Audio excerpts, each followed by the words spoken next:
तो देखो Hindi and GS में किस तरीके से नंबर इम्प्रूव होगा। जो चीज़ हम फॉलो किए हैं वही चीज़ आप लोग के साथ शेयर करने वाले हैं। देखो जब हम शेयर करते हैं वो चीज़, जब हम एक से मतलब 1.5 मंथ तक उसको अप्लाई कर लेते हैं और उससे अच्छा रिजल्ट आने लगता है तो वही चीज़ हम आप लोग के साथ शेयर करते हैं। तो देखो ये चीज़ ना हम मुझे आई थिंक लगता है 1 मंथ हो गया होगा ये चीज़ अप्लाई करते हुए।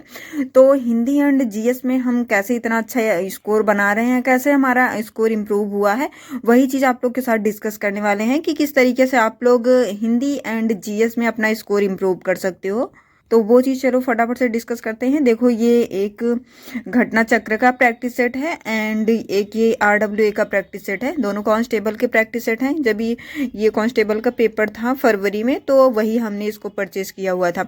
और दोनों प्रैक्टिस सेट में हमने मतलब इस वाले प्रैक्टिस सेट में तो हमने जितने भी सारे क्वेश्चन हैं मैं सारे के सारे क्वेश्चन को सॉल्व कर लिया है। और देखो ऐसा नहीं कि प्रैक्टिस सेट में देखो 150 क्वेश्चन होते हैं एक प्रैक्टिस सेट में, तो इसमें 15 प्रैक्टिस सेट है। तो देखो हम इस तरीके से नहीं सॉल्व किए हैं।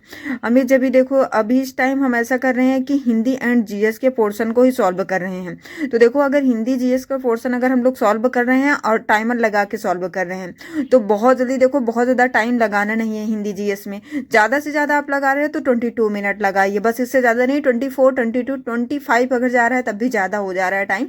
इससे कम टाइम में ही आपको सॉल्व करना है जीएस एंड हिंदी के पोर्शन को। तो इसे हमने कंप्लीट कर लिया हो। जितने भी 15 प्रैक्टिस सेट हैं तो 15 प्रैक्टिस सेट से जितने भी हिंदी एंड जीएस के क्वेश्चन बन रहे थे इसको हमने सॉल्व कर लिया है।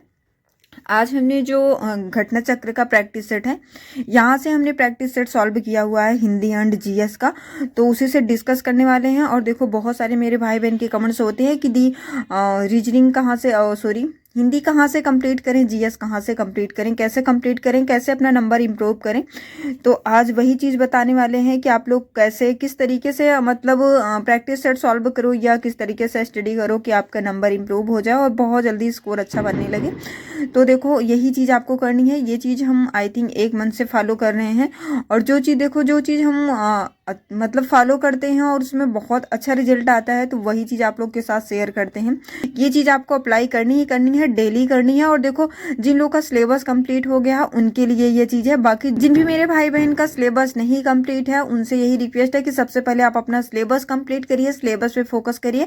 अदरवाइज जब आपका सिलेबस कंप्लीट हो जाएगा तो आपका जो भी स्कोर है कब इम्प्रूव हो जाएगा, कैसे इम्प्रूव हो जाएगा आपको खुद ही नहीं पता चलेगा। बार बार जब उसका रिवीजन करेंगे तो बहुत अच्छे से रिजल्ट उसका निकल के आएगा और मॉक में बहुत अच्छा स्कोर लेके आएंगे।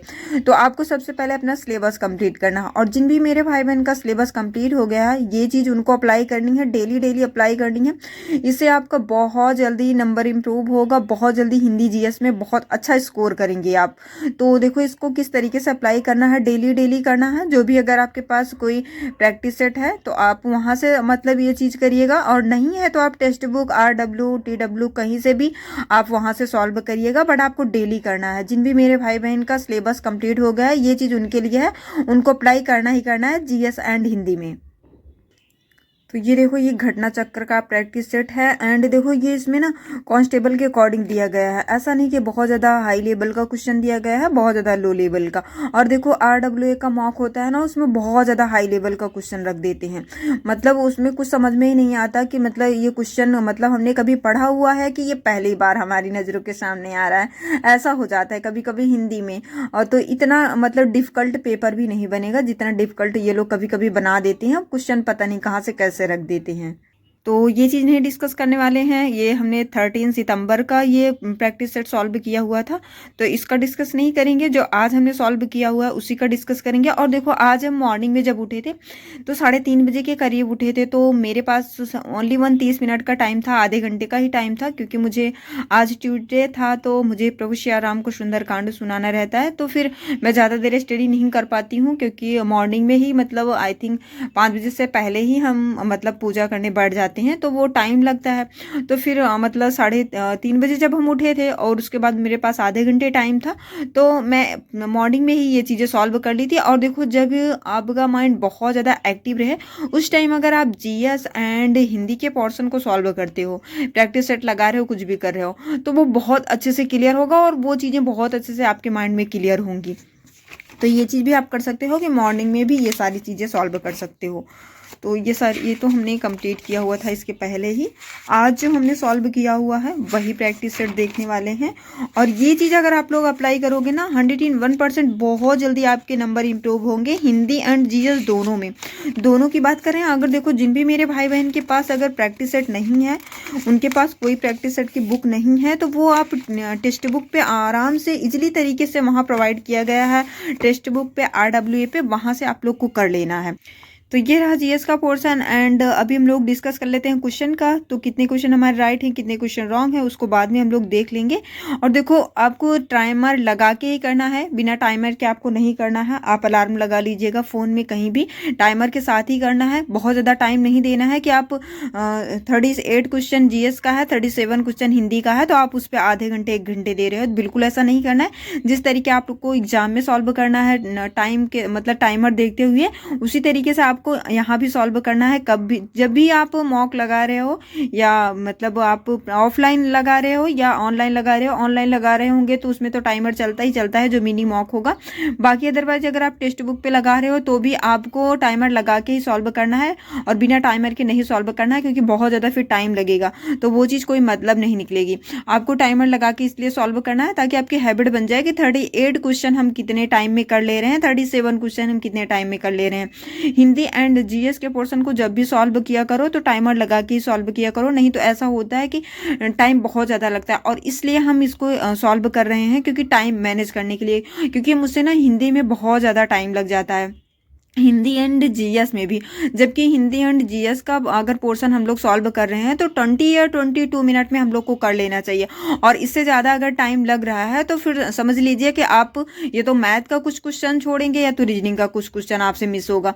तो ये चीज़ अभी से मैनेज करनी पड़ेगी कि हमें हिंदी एंड जीएस का पोर्शन जो है 20 या 22 मिनट में सॉल्व कर लेना है। क्योंकि देखो एग्जाम में तो हमें एनालिसिस करना नहीं रहेगा, ओनली वन हमें क्वेश्चन ही करना रहेगा।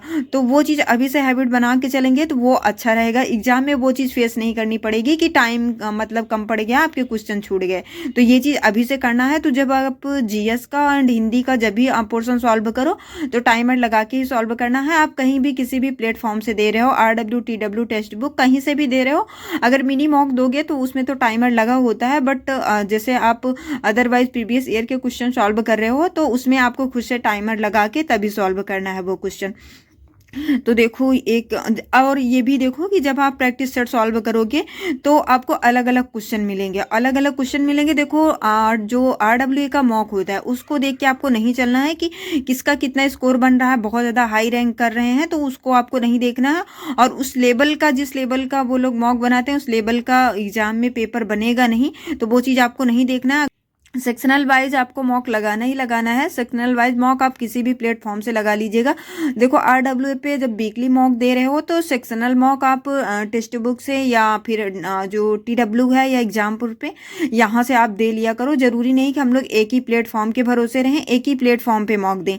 अदर प्लेटफॉर्म पे मॉक दोगे तो वो चीज़ समझ में आएगा कि क्वेश्चन का लेवल पता चलेगा, तो वो चीज़ बेटर रहेगी हम लोग के लिए। तो ऐसा भी कर लो आप लोग की मतलब अगर वीकली मॉक जो लगा रहे हो RW से लगा रहे हो तो फिर जब अगर सेक्शनल मॉक दे रहे हो हिंदी एंड जीएस का तो वो चीज़ आप ये तो आप ऑफलाइन बुक से दे लो या तो फिर आप text book and TW Exampur से वहाँ से दे सकते हो। तो ये चीज़ ज़रूर कर लीजिएगा आप लोग, नहीं तो एक ही प्लेटफॉर्म पे अगर हम लोग घुसे रहेंगे तो मतलब कुछ समझ में नहीं आएगा। और वहाँ का लेवल पता ही है कि कितना मतलब हाई लेवल का क्वेश्चन रखते हैं।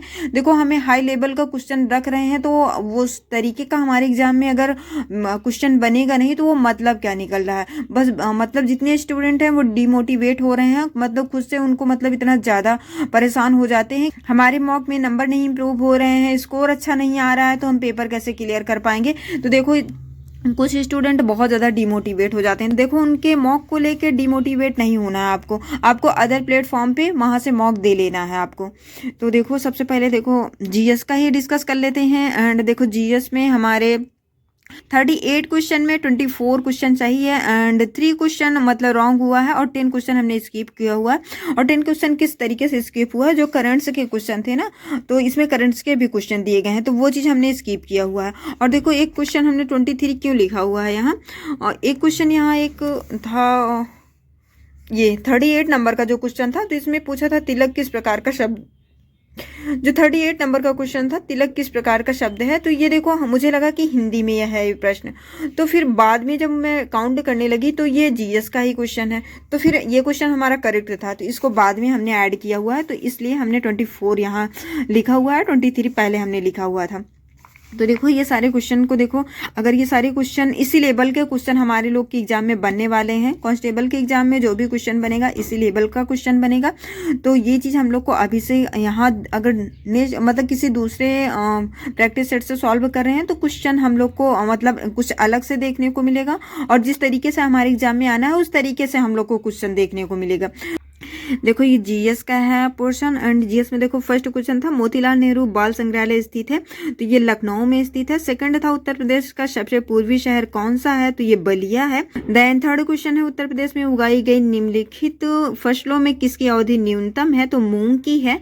देखो ये सारे क्वेश्चन बनते हैं, तो ये सारे क्वेश्चन बहुत अच्छे से लर्न करिएगा, बहुत अच्छे से रीड कर लीजिएगा जब भी आप मॉक लगाइएगा। तो जो जीएस के क्वेश्चन है एंड जो हिंदी के क्वेश्चन है, जो आपसे अगर डाउट में थोड़ा क्लियर किए हो और जो आप के मतलब माइंड में वो चीजें हैं ऐसा लग रहा है कि स्किप हो जाएंगी, तो उस चीज को बहुत अच्छे से क्लियर कर लीजिएगा अभी से ही। देखो फोर्थ क्वेश्चन था नृत्य में से कौन एक सुमेलित नहीं है, तो देखो इसमें मैच कराना था, तो ये जो कर्मा नृत्य है ये सोनभद्र का है, और देखो इसमें यही मतलब इनकरेक्ट था, तो इसमें यही देखना था कि कौन सा इनकरेक्ट है। देन फिफ्थ नंबर का क्वेश्चन है निम्नलिखित शास्त्रीय नृत्य प्रारूपों में से कौन सा उत्तर प्रदेश से संबंध है, तो ये ऑप्शन ए होगा कथक। तो ये 6 नंबर का क्वेश्चन है, और ये क्वेश्चन ना मुझसे मतलब ना रॉन्ग हो चुका है, और देखो इस क्वेश्चन को ना हम अभी ये संस्थान वाला चैप्टर का रिवीजन किए हैं, बट जब हम चारों ऑप्शन को देख रहे थे तो मुझे मतलब बहुत ज़्यादा कन्फ्यूजन हो रही थी। शीलाधर मृदा विज्ञान संस्थान स्थित है, तो ये देखो ये प्रयागराज में मतलब है, और हमने इसमें आगरा टिक किया हुआ था, तो ये क्वेश्चन हमारा रॉन्ग हो चुका है। देन ये देखो ये सारे question 7 number 8th 9th 10th ये सारे क्वेश्चन करंट से हैं। 11 ये सारे क्वेश्चन करंट से थे, तो इसको हम स्किप कर दिए थे, मतलब इसको सॉल्व भी नहीं किए थे। ये वाला जो 8th नंबर का क्वेश्चन था ये मुझे मतलब ये क्वेश्चन मुझे आ रहा था, तो ये इसको हम कर लिए थे। ए ऑप्शन इसका करेक्ट होगा हवा से हवा में। बाकी ये क्वेश्चन जो 9th नंबर का ये नहीं समझ में आ रहा था। देन ये 10th नंबर का क्वेश्चन था, ये भी मुझे नहीं समझ में आ रहा था, तो ये सारे क्वेश्चन हमने स्किप कर दिया था। देखो 12 नंबर का क्वेश्चन है लोकसभा चुनाव 2024 में उत्तर प्रदेश में कितनी महिलाएं लोकसभा के लिए निर्वाचित हुई थी, तो ये देखो 7 महिलाएं थी जो मतलब निर्वाचित की गई थी, तो ये चीज ध्यान रखना, ये क्वेश्चन पूछा जा सकता है, तो इसलिए ये मुझे क्वेश्चन याद भी था, तो इसको हम क्लियर कर ले गए थे। 13 नंबर का क्वेश्चन है वाष्पीकरण के फलस्वरूप डैश होता है, तो शीतलन होता है, ये भी ध्यान रखना है। 14 नंबर का क्वेश्चन है प्रसिद्ध ग्रंथ रामायण के रचयिता कौन है, तो वाल्मीकि जी हैं। 15 नंबर का क्वेश्चन था, देखो ये क्वेश्चन 1857 के विद्रोह के दौरान भारत के गवर्नर जनरल कौन थे, तो ये लॉर्ड कैनिंग थे। मोस्ट इंपॉर्टेंट क्वेश्चन है, इसको बहुत अच्छे से रीड करिएगा। देखो 16 नंबर का क्वेश्चन है, ये क्वेश्चन हम स्किप कर दिए थे, ये क्वेश्चन मुझे बिल्कुल नहीं समझ में आ रहा था, और इसका मतलब एनालिसिस भी नहीं किया, मुझे ध्यान नहीं आया, और इसका आंसर भी हमने नहीं देखा हुआ है। देखो 17 नंबर का क्वेश्चन है ऑस्ट्रेलिया की मुद्रा क्या है, तो डॉलर है, और देखो करेंसी एंड कैपिटल से क्वेश्चन बनता ही बनता है, हर एक प्रैक्टिस सेट में भी आपको देखने को मिलता है, तो इस चैप्टर को बहुत अच्छे से क्लियर करना है। देखो 18 नंबर का क्वेश्चन है, ये मेरे ना बिल्कुल नहीं समझ में आ रहा था, मुझे समझ में ही नहीं आ रहा था। सकल कुल आय की गणना में आय के कितने मद होते हैं, तो देखो ये चीज ना मुझे बिल्कुल नहीं समझ में आ रही थी, इसको हमने ध्यान भी नहीं दिया, इसको भी हमने एनालिसिस नहीं किया, इसका आंसर आप लोग देख लीजिएगा। 19 नंबर का क्वेश्चन है, देखो ये भी क्वेश्चन मोस्ट इंपॉर्टेंट है, किस त्योहार को कार्तिक पूर्णिमा भी कहा जाता है, तो देव दिवाली को कहा जाता है, ध्यान रखना है आपको। 20 नंबर का क्वेश्चन है, देखो ये क्वेश्चन हमसे रॉन्ग हो चुका है। इन्वेस्ट इंडिया किस मंत्रालय के तहत निवेश को बढ़ावा देने के लिए एक प्रमुख एजेंसी है, तो इसका करेक्ट जो ऑप्शन होगा डी होगा वाणिज्य और उद्योग मंत्रालय, और हमने टिक किया हुआ था सी सूचना प्रौद्योगिकी मंत्रालय, तो ये क्वेश्चन हमारा रॉन्ग हो चुका था। देन 21 नंबर का क्वेश्चन है मोस्ट इंपॉर्टेंट क्वेश्चन है, भारत में कौन सा मंत्रालय जनगणना संचालित करता है, तो ये गृह मंत्रालय करता है, और देखो जनगणना की जो वो मतलब सूचियां होती हैं वो मतलब तैयार होने लगी हैं, और मतलब गाँव वगैरह में देखो मतलब घर घर जाके वो फॉर्म वगैरह भरवाने लगे हैं, तो ये क्वेश्चन मोस्ट इंपॉर्टेंट है, ये चीज आप लोग देख लीजिएगा। 22 नंबर का क्वेश्चन हमने स्किप कर दिया था, वो भी बहुत ज्यादा लेंथी देखने में भी लग रहा था, मुझे बिल्कुल नहीं समझ में आ रहा था ये क्वेश्चन पूछ के आ रहा है, तो इसको हम स्किप कर दिए थे। 23 नंबर का क्वेश्चन है, देखो ये हमसे गलत हो गया था, काराकोरम की दक्षिणी सीमा किस भारतीय नदी से बनी हुई है, तो ये देखो गिलगित नदी से बनी हुई है, हमने सतलुज लगाया हुआ है, ये गिलगित होगा। तो ये बी ऑप्शन करेक्ट होगा, हमने डी टिक किया हुआ था, तो ये भी क्वेश्चन हमारा रॉन्ग हो चुका था। और देखो ये 24 नंबर का क्वेश्चन है, अभी कुछ दिन पहले RWA के मॉक में ये क्वेश्चन पूछा गया था। तो कौन भारत में प्रवाल द्वीपों का उदाहरण है? तो ये देखो लक्षद्वीप है। ये चीज आप लोग बहुत अच्छे से क्लियर कर लीजिएगा। 25 नंबर का क्वेश्चन हमने स्किप कर दिया था, ये क्वेश्चन बिल्कुल हमारे समझ में नहीं आ रहा था। तो देखो 25 नंबर का क्वेश्चन है, हीरे सोने और प्लेटिनम का सबसे बड़ा उत्पादक कौन सा महाद्वीप होगा? तो आई थिंक अफ्रीका होगा। ये चीज आप लोग देख लीजिएगा, आंसर हमने नहीं टिक किया हुआ है। तो 26 नंबर का क्वेश्चन है, भारत सरकार द्वारा प्रथम परिसीमन आयोग किस वर्ष में गठित किया गया था? तो 1952 में किया गया था। मोस्ट इंपॉर्टेंट क्वेश्चन है, इसको भी बहुत अच्छे से देख लीजिएगा आप लोग। 27 नंबर का क्वेश्चन है, उत्तर प्रदेश राज्य निर्वाचन आयोग का मुख्यालय कहाँ है? तो लखनऊ में है। 28 नंबर का क्वेश्चन है, पद्मावत के रचनाकार कौन है?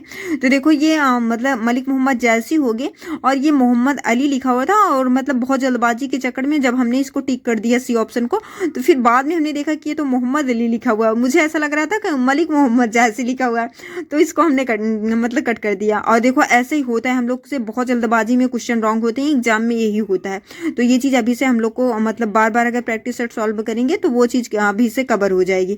तो जो हम लोग मतलब बाई मिस्टेक क्वेश्चन हम लोग से रॉन्ग होते हैं, तो वो चीज नहीं होगी। 29 नंबर का क्वेश्चन है, देखो विश्व स्वास्थ्य संगठन का मुख्यालय कहाँ? तो जिनेवा स्विट्जरलैंड में है। 30 नंबर का क्वेश्चन है, इसको भी हमने स्किप कर दिया था, बिल्कुल हमारे समझ में नहीं आ रहा था। देखो 31 नंबर का क्वेश्चन है, किसी जिले के भू राजस्व प्रशासन का प्रभारी मुख्य अधिकारी डैश होता है? तो देखो ये जिला कलेक्टर होगा, ये ध्यान रखना। इस तरीके से क्वेश्चन हम लोग के एग्जाम में बनते हैं। और ये 32 नंबर का क्वेश्चन था, ये क्वेश्चन हमसे रॉन्ग हो गया था। देन 33 नंबर का क्वेश्चन है, देखो कौन सा एक संवैधानिक निकाय है? तो ये देखो ए ऑप्शन करेक्ट होगा, राज्य सूचना आयोग। और 34 नंबर का क्वेश्चन है, देखो ये साइबर क्राइम से रिलेटेड है।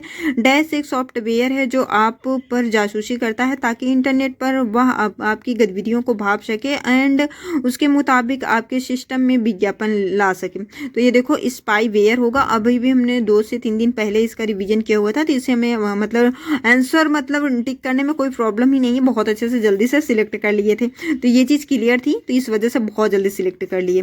35 नंबर का क्वेश्चन है, भारतीय संविधान का निर्माण किस सभा द्वारा किया गया था? तो संविधान सभा द्वारा किया गया था। 36 नंबर का क्वेश्चन है, भारतीय संविधान के अनुच्छेद डैश में बलात् श्रम का प्रतिषेध परिकल्पित है? तो ये देखो जो आर्टिकल होगा 23 आर्टिकल होगा, सी ऑप्शन इसका करेक्ट होगा। 37 नंबर का क्वेश्चन है, भारतीय संविधान का निम्नलिखित में से कौन सा अनुच्छेद पंचायतों के चुनाव से संबंधित है? डी ऑप्शन इसका करेक्ट होगा। तो और देखो ये जो 38 नंबर का क्वेश्चन है, ये मतलब जीएस से ही रिलेटेड था, बट मुझे ऐसा लग रहा था ये हिंदी का क्वेश्चन है, तो उस टाइम तो हम इसे हिंदी में काउंट कर लिए। बट जब हिंदी का हमने मतलब काउंट किया कि कितने क्वेश्चन हमारे रॉन्ग है, कितने क्वेश्चन राइट है, तो जब उसको काउंट करने लगे ना, तो ये क्वेश्चन जब मतलब एक क्वेश्चन एक्स्ट्रा आ रहा था, तो मुझे लगा कि ये जीएस का ही है। तो तिलक किस प्रकार का शब्द है? तो ये बी ऑप्शन करेक्ट होगा, तत्सम। तो देखो जीएस में हमारे 38 क्वेश्चन में 24 क्वेश्चन करेक्ट है, 3 क्वेश्चन इनकरेक्ट है एंड 10 क्वेश्चन हमने स्किप किया हुआ है। ये चीज़ आपको चमक रहा है, लाइट की वजह से दिख नहीं रहा होगा। तो 10 क्वेश्चन हमने स्किप किया हो, 3 क्वेश्चन हमारा इनकरेक्ट है एंड 24 क्वेश्चन करेक्ट है 38 क्वेश्चन में।